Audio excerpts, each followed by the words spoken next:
কিছু সিনেমা শুধুমাত্র গল্প নয়, বরং একটি সময়ের প্রতিচ্ছবি।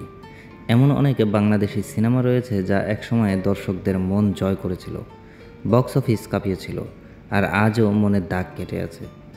কিন্তু যদি এই সিনেমাগুলো নতুন প্রজন্মের জন্য আধুনিক টেকনোলজি আর নতুন তারকাদের নিয়ে আবারও বানানো হয়, কোন কোন সিনেমার রিমেক হলে দর্শকরা আগ্রহী হবেন, গল্পগুলো নতুন করে কেমন হতে পারে, আমরা আলোচনা করব সেই সব কালজয়ী সিনেমা নিয়ে। বাংলা সিনেমার ইতিহাসে দীপু নাম্বার 2 এমন একটা চলচ্চিত্র যা যুগ পেরিয়ে দর্শকদের মনে জায়গা করে আছে। কেমন হবে যদি এই সিনেমাটি নতুন প্রজন্মের অভিনেতাদের নিয়ে আবারও তৈরি করা হয়? তোর মা নিশ্চয়ই একদিন ভালো হয়ে যাবেন।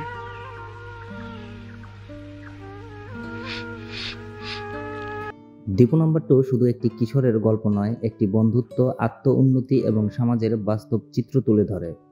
আজকের যুগেও কিশোরেরা স্কুলের নতুন পরিবেশে খাপ খাওয়ানো, বন্ধুত্ব গড়া ও নানা সমস্যার সম্মুখীন হয়। এই গল্পটি এখনও দর্শকদের ছুঁয়ে যেতে পারে, তবে যুগের সাথে কিছুটা পরিবর্তন করা যেতেও পারে। হয়তো দীপুর বাবা মায়ের মধ্যে সম্পর্কের জটিলতা দেখানো যেতে পারে। এত সব জিনিসপত্র নিয়ে এলি, মার সাথে খুব খাতির হয়ে গেছে বুঝি তোর। আমাকে ছেড়ে আবার আমেরিকা চলে যাবি না তো? বাংলাদেশে আগের সিনেমাগুলোর রিমেক তেমন হয়নি, তবে এই গল্পটি সত্যি একটি ভালো রিমেক হতে পারে, বরং নতুন প্রজন্মকেও শেখানোর মতো অনেক কিছু আছে। আমাদের দর্শকদের মাঝে দেশপ্রেমিক সিনেমার আলাদা একটা অবদান আছে। 1998 সালে মুক্তিপ্রাপ্ত দেলোয়ার জাহান ঝন্টুর পরিচালনায় মান্না, মৌসুমী ও হুমায়ুন ফরিদি অভিনীত এই সিনেমা দেশপ্রেম, অ্যাকশন ও ন্যায়ের পক্ষে লড়াইয়ের এক অনন্য উপস্থাপনা। কিন্তু কেমন হবে যদি এই সিনেমাটি নতুন করে রিমেক করা হয়? মিলেকে অ্যারেস্ট করে নিয়ে গেল, তবু আমার ঠিকানা বলেনি। মান্নার দুর্দান্ত অভিনয়, মৌসুমীর সংবেদনশীল উপস্থিতি, হুমায়ুন ফরিদির শক্তিশালী খল চরিত্র আর দিলদারের হাস্যরস, সব মিলিয়ে এই সিনেমা এক যুগান্তকারী দেশপ্রেমিক অ্যাকশনধর্মী চলচ্চিত্র হয়ে উঠেছিল।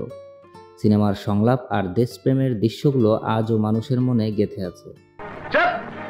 তুই জানিস না আমি মেজর সাহেবের খাস চামচা। বর্তমান প্রজন্মের জন্য দেশপ্রেমিক চলচ্চিত্রের গুরুত্ব অনেক বেশি। সামাজিক অবক্ষয়ের এই সময়ে যদি আধুনিক প্রযুক্তি নতুন প্রজন্মের অভিনেতা নিয়ে পুনরায় নির্মিত হয়, তাহলে তা নতুন দর্শকদের জন্য অনুপ্রেরণার উৎস হতে পারে। আমাদের যা আছে তাই নিয়ে ওদের সাথে আমরা যুদ্ধ করব, আর এই যুদ্ধে যদি আমাদের মরণ হয় তাহলে আমরা হব শহীদ। আধুনিক সিনেমাটোগ্রাফি, ভিজুয়াল ইফেক্ট ও বর্তমান সময়ের উন্নত প্রযুক্তি ব্যবহার করে সিনেমার অ্যাকশন দৃশ্যগুলো আরও আকর্ষণীয় করা যেতে পারে। এখন প্রশ্ন হলো, মান্নার মতো শক্তিশালী চরিত্রে কে অভিনয় করবেন? কে হবেন নতুন মৌসুমী? তোমার কাছে এই কথার কি প্রমাণ আছে? সবকিছু প্রমাণ পেয়ে যাবেন। তাহলে বলো কোথায় সে? বর্তমান অভিনয়ের মান অনুযায়ী মান্নার জায়গায় সিয়াম আহমেদ বা আরফিন শুভ হলে কেমন হয়? আর মৌসুমীর চরিত্রে বিদ্যা সিনহা মিম বা নুসরাত ফারিয়া কেমন লাগবে? আমাদের শক্তিশালী ভিলেন হুমায়ুন ফরিদি, তার জায়গায় তারিক আনাম খান বা চঞ্চল চৌধুরী হলে কেমন হবে? এই উত্তরটা দর্শক আপনাদের কাছ থেকেই জানব। স্বপ্ন, প্রেম আর পারিবারিক বন্ধনের এক অবিস্মরণীয় গল্প, স্বপ্নের ঠিকানা। 1995 সালে মুক্তি পাওয়া এই চলচ্চিত্র সালমান শাহ ও শাবনূরের রোমান্স এবং পারিবারিক টানাপোড়েনের এক অসাধারণ গল্প। স্বপ্নের ঠিকানা। একজন সংগ্রামী যুবক যার জীবন কঠিন বাস্তবতার সঙ্গে লড়াই করে কাটে, অপরদিকে ধনী পরিবারের মেয়ে যার জীবন অনেকটাই বাধাহীন। সিনেমাতে প্রেম, আত্মত্যাগ এবং পারিবারিক টানাপোড়েনের এই কাহিনীতে একদিকে রয়েছে হৃদয় বিদারক আবেগ, অন্যদিকে রয়েছে ভালোবাসার জন্য লড়াই করার শক্তি।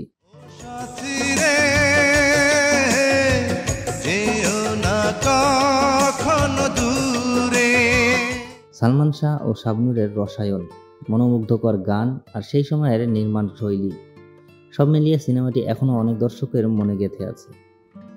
সময় বদলেছে, সিনেমার ধরনও বদলেছে। হয়তো এই গল্প নতুন পরিচালকের মাধ্যমে আবার নতুন করে তুলে ধরলে বাংলা সিনেমায় ভিন্ন মাত্রা যোগ করতে পারে। আপনি কি জানেন, বেদের মেয়ে জ্যোৎস্না শুধুমাত্র বাংলাদেশেই নয়, পশ্চিমবঙ্গেও বিশাল সাড়া ফেলেছিল।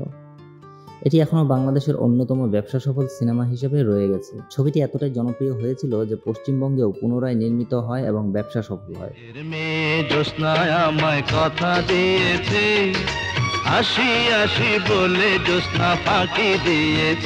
আমার মনে হয় লোককাহিনী ভিত্তিক গল্পের আবেদন চিরকালীন, তাই নতুন প্রজন্মের জন্য আধুনিক উপস্থাপন জরুরি। নতুন অভিনেতা অভিনেত্রীদের নিয়ে তৈরি করলে নতুন দর্শক তৈরি হবে।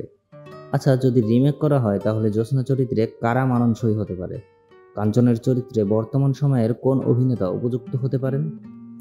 আপনাদের কাছে কি মনে হয় কারা উপযুক্ত?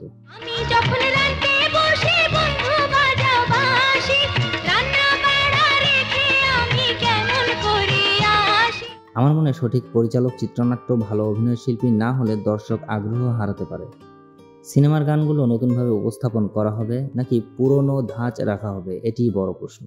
সবকিছুর পরেও একটা বড় চ্যালেঞ্জ থেকে যায়, সঠিক পরিকল্পনা ও আধুনিক নির্মাণ শৈলীর মাধ্যমে বেদের মেয়ে জ্যোৎস্নার রিমেক করা হলে এটি কি আবারও দর্শকদের হৃদয় জয় করতে পারবে? জ্যোৎস্না আমায় কথা দিয়েছে, আসি আসি বলে জ্যোৎস্না ফাঁকি দিয়েছে।